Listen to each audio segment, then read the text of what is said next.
Bom dia, meus irmãos, graça e paz no Senhor Jesus. Nossa leitura bíblica de hoje, Juízes, capítulo 13, agora vai nos trazer a história de Sansão. Sansão é um personagem tão típico, né? Porque é uma força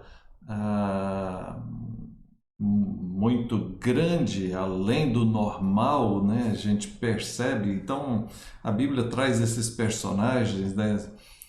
Sansão como o mais forte, Salomão como o mais sábio. Muito bem. Capítulo 13 diz assim: Tendo os filhos de Israel tornado a fazer o que era mal perante o Senhor, este os entregou nas mãos dos filisteus por 40 anos. Aí vem o nascimento de Sansão. Havia um homem de Zorá, da linha de Dan, chamado Manoá, cuja mulher era estéril e não tinha filhos. Apareceu o anjo do Senhor a essa mulher e lhe disse: Eis que és estéril e nunca tiveste filho. Porém, conceberás e darás à luz um filho. Tu conceberás e darás à luz um filho, sobre cuja cabeça não passará navalha, porquanto o menino será nazireu, consagrado a Deus desde o ventre de sua mãe. Então, veja, ele fala que o Salomão seria um nazireu. Fala aqui os dados da família dele, né? O seu pai é o Manoá. O nascimento se dá nessa época aqui, época onde mais uma vez o povo tinha se pervertido e por conta disso tinha se tornado escravos ali, subjugados pelo poder dos filisteus, né? Então, veja só, e agora aparece ali o anjo do Senhor, né? E traz essa promessa de que eles iriam ter um filho, né? Uma mulher estéril. A Bíblia fala de muitas mulheres estéreis e diz que ela vai ter um filho. Pois bem,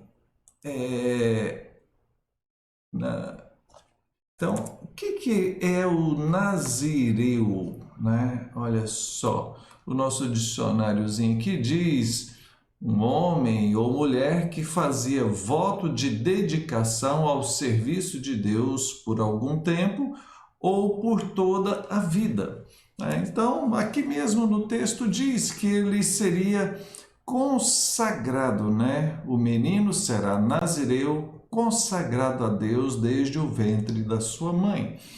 Então, ele era para ser dedicado ao Senhor, para o serviço do Senhor.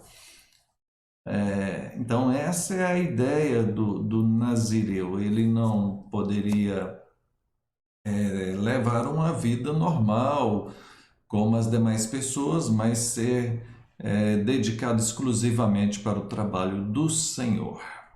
Pois bem, então fala, e essa promessa o anjo do Senhor concede à mulher. Ela vai até o marido, fala, ele procura encontrar o anjo novamente, encontra depois e pede confirmação de como seria e traz mais alguns detalhes ali. Entramos no capítulo 14,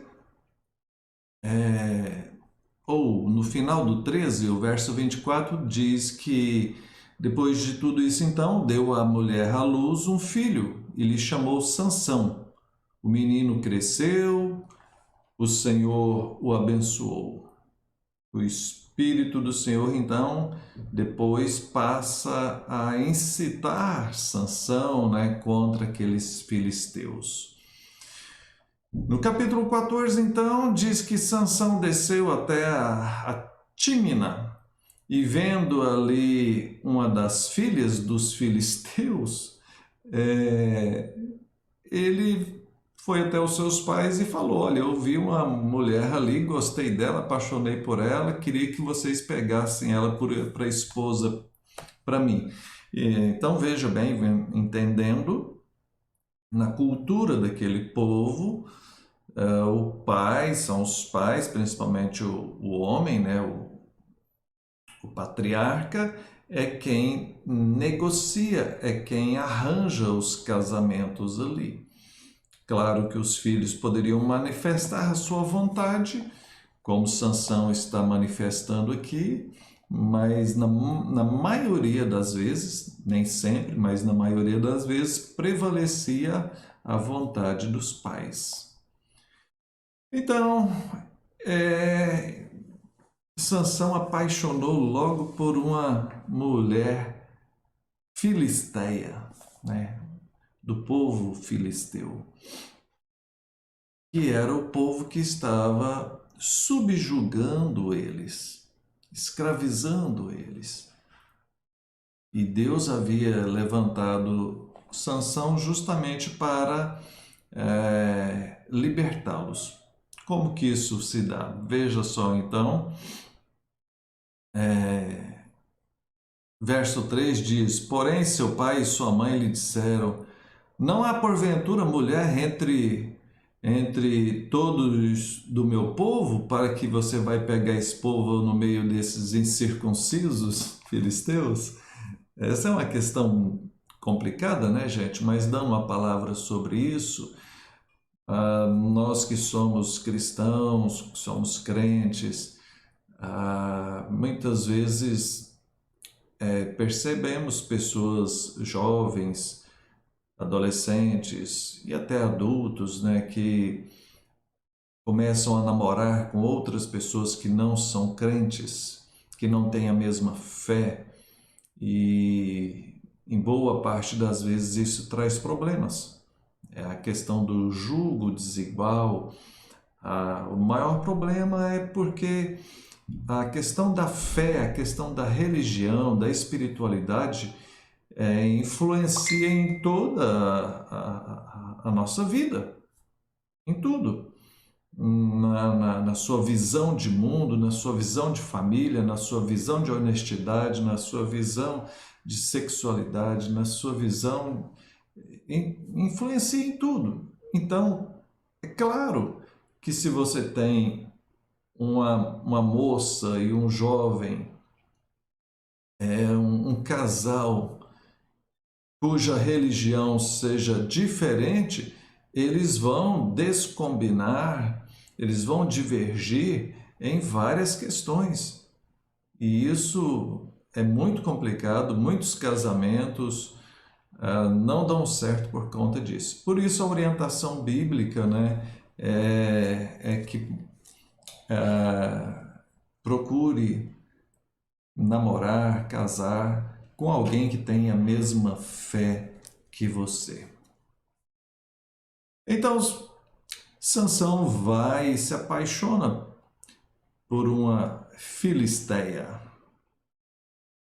Diz o texto aqui, então, que indo para lá, né, a primeira menção aqui da força que ele tinha, né? Ele encontra um leão no meio do caminho, um leão novo, um leão forte, né? E ele mata aquele leão, rasga aquele leão como se fosse um cabritinho e depois utiliza disso para um enigma, e tudo aquilo vira uma grande confusão e por conta disso ele se mete em apuros ali. Entramos no capítulo de número 15. Sansão põe fogo às searas dos filisteus. Depois de certo tempo, ele foi visitar sua mulher, já estava dali sumido há um bom tempo. Agora foi lá, isso porque o casamento ele se dava em algumas etapas. Primeiro tinha a parte das núpcias, e a mulher permanecia na casa dos pais por algum tempo, às vezes até um período de 1 ano, e só depois daquilo é que eles iriam morar juntos. Isso variava de tempos para tempos na época bíblica.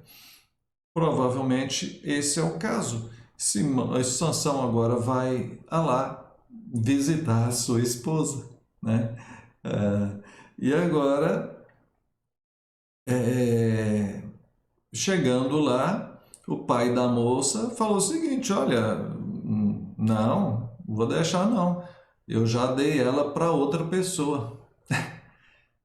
Dei ela para outra pessoa. Mas faz o seguinte, você fica com a outra filha minha aqui, a mais nova. E Sansão fica muito aborrecido, fica irado com aquilo, né? Se sentiu traído ali pelo pai da moça e saindo dali, ele pegou 200 raposas, amarrou o fogo ali na cauda delas, né? E soltou elas no meio das plantações lá dos filisteus e com isso pegou fogo em tudo, queimou toda a plantação, a roça. Queimou a roça dos filisteus tudo. Os filisteus descobriram que foi ele que fez isso e então subiram até o povo de Judá para guerrear, para pegar Sansão. O próprio povo de Judá, para não se ver aqui atacado pelos filisteus, vão até lá prender Sansão. E diz aqui no verso 13, né, do capítulo 15, que eles amarram Sansão com 2 cordas novas e levam e entregam para os filisteus. Agora veja, verso 14, chegando ele a Leí, os filisteus lhe saíram ao encontro jubilando.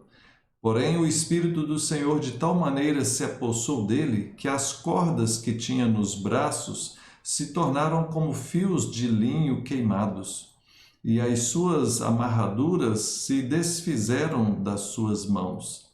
Achou ele uma queixada de jumento ainda fresca à mão e tomou-a e feriu com ela 1000 homens. Então temos aqui o primeiro ataque de Sansão contra os filisteus, aqui arrebentando as cordas que o amarrava e com a queixada de jumento, né? Ele mata 1000 filisteus. Então, claro, o texto deixa bem explícito que era o Senhor que tinha propósito em tudo isso, estava usando a vida de Sansão para libertar o povo de Judá, o povo de Israel, ali das mãos dos filisteus. Então Deus estava concedendo essa força extraordinária a ele para libertá-los. Amém. Vamos parar por aqui, que Deus te abençoe. Oremos. Pai querido, obrigado por tua palavra. Dai-nos sempre a tua graça, sabedoria, nos livra do mal, Senhor. Em nome de Jesus. Amém. Amém, meus irmãos. Até mais. Que Deus te abençoe.